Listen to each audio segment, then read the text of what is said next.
Hi, I am Dr. Gaile Robredo-Vitas, and our topic for today is facials. So we're going to be discussing what a facial is, what are the steps that happen during a treatment, how often should you get a facial, and what are its pros and cons. A facial is a multi-step treatment often done on the face or the face and neck that is meant to thoroughly cleanse and moisturize your skin in a relaxing, distressing, and soothing way.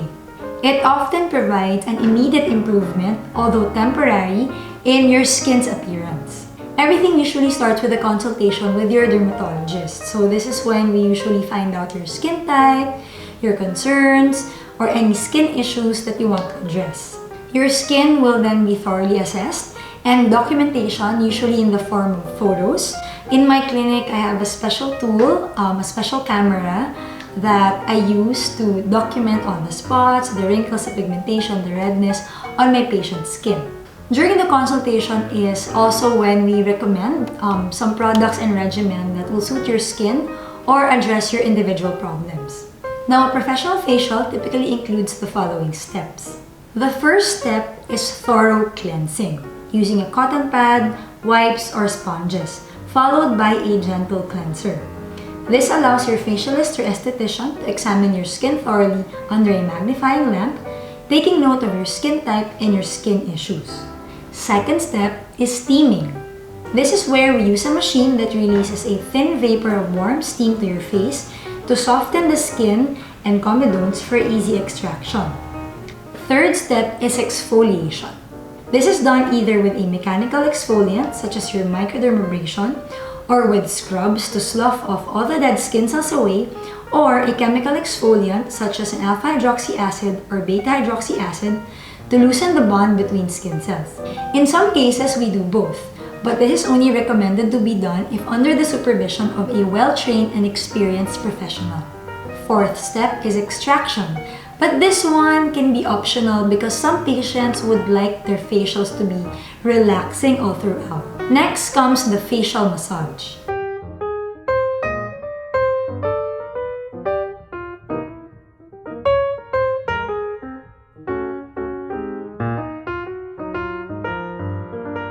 Sixth step is applying a mask to moisturize or address specific skin concerns.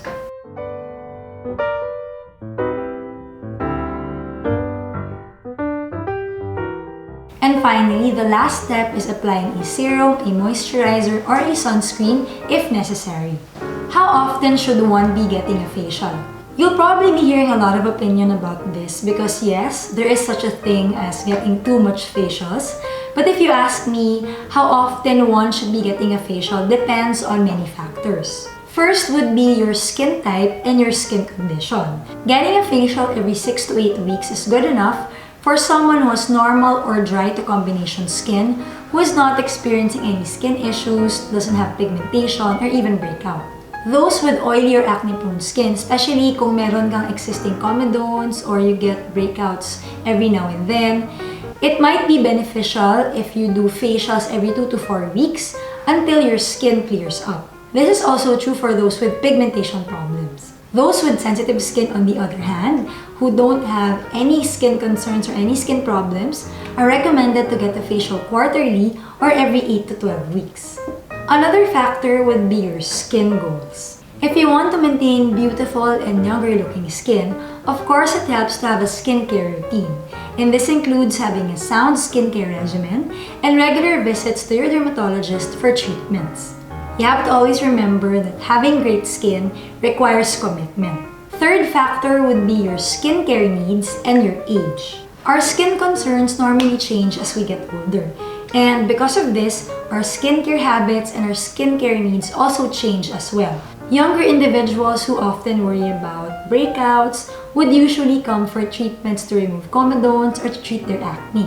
Older individuals who now start to see wrinkles, fine lines, or even pigmentation would normally come for facials that would include chemical peeling and other treatments using lasers or energy-based devices to lift and tighten the skin. And the last factor, which I think is also as important, is your budget. The amount of time and money that you're willing to invest on skincare will greatly affect how often you have to go back for a facial. However, it's still best to ask for the guidance of your dermatologist regarding the frequency of your treatments. I personally make sure to get a facial or to squeeze in a facial schedule once every 6 to 8 weeks because I really feel that it benefits my skin. But you might hear some people thinking otherwise. Is it really worth your time and money? What do facials really do for you? Let's dive in and talk about the pros and cons of getting a facial. First, a properly done facial will thoroughly clean your skin. We need to remove dead skin cells, dirt, oil, debris, and comedones from our skin, or else they can turn into breakouts. Extraction is a crucial part of a facial because it's almost impossible to do this at home, especially if you want to remove those pesky blackheads and whiteheads. What's important is that you make sure that the one doing it is properly trained, using the right tools and the right techniques. Facials rejuvenate the skin and improves its ability to absorb products and ingredients that you put on your skin. This happens during exfoliation, which is the process of removing or sloughing off all the dead skin cells from the surface of your skin. Dead skin cells, pag naipon sila when they accumulate, can lead to rough, dry, or dull skin. Removing them will reveal the healthy layer of cells underneath. Another advantage of exfoliation is that it allows for better penetration and absorption of ingredients or products that you put on your skin.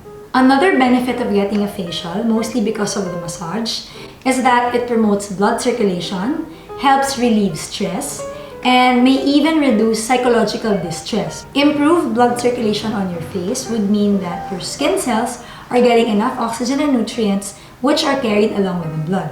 This would then translate to healthier cells and a glowing skin. In addition, there are some studies that even say that facial massage helps alleviate your mood and reduce your anxiety. And then finally, when you get a facial, you get expert care, provided that you go to a reputable clinic with well-trained and experienced professionals. This is important because of course you want to make sure that you're getting expert opinion, advice, and suggestions that will greatly benefit your skin and address your concerns. Plus, if you come to a dermatologist, we can even address other skin problems that are non-aesthetic. Now we go to the cons of a facial, or the not so positive things about it. The first thing that you have to keep in mind is that not all facials are the same. And unfortunately, some may have negative or even dangerous consequences when done incorrectly or in the wrong hands. The range of facial offerings nowadays are very broad.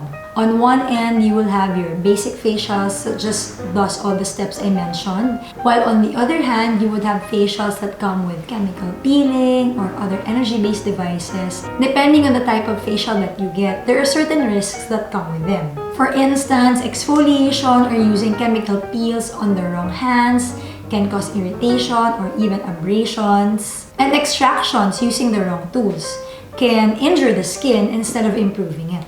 And it really helps to go to an expert who can explain to you how these things work and can determine what your skin really needs. Number 2 is that most facials actually do nothing more than just to thoroughly clean and to moisturize. And more often than not, the improvements that you see, yung glowing skin mo, yung walang blackheads, they are merely temporary. You really have to maintain it with a good skin regimen and probably with another facial after a few weeks. I know of a lot of people who get facials because they believe that it can boost their immune system or detoxify your body or clear your liver or improve your digestion, or it can reverse aging. But science dictates that there's no hard evidence to prove that facials can do these.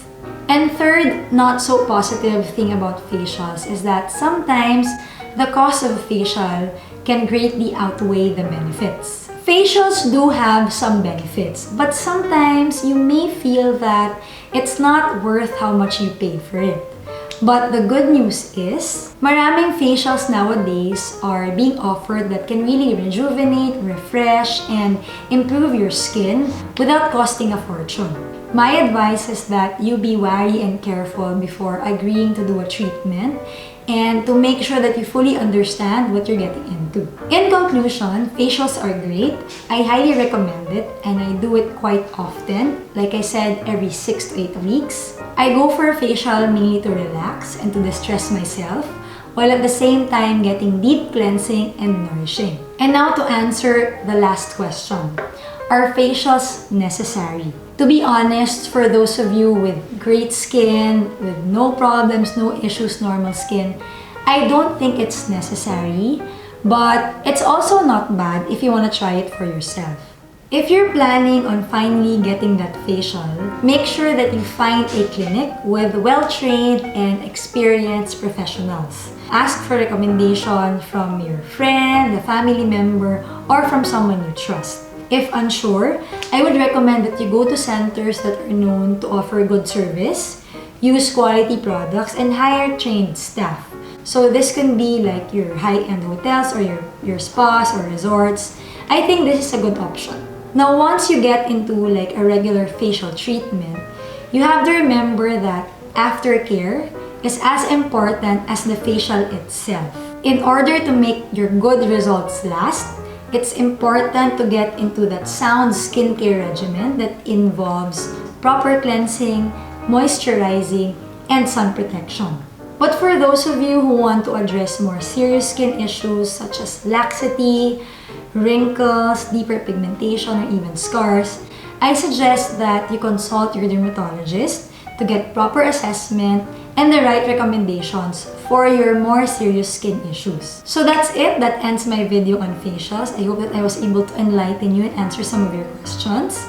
I will have more videos on treatments. I need your suggestions. Please feel free to comment below.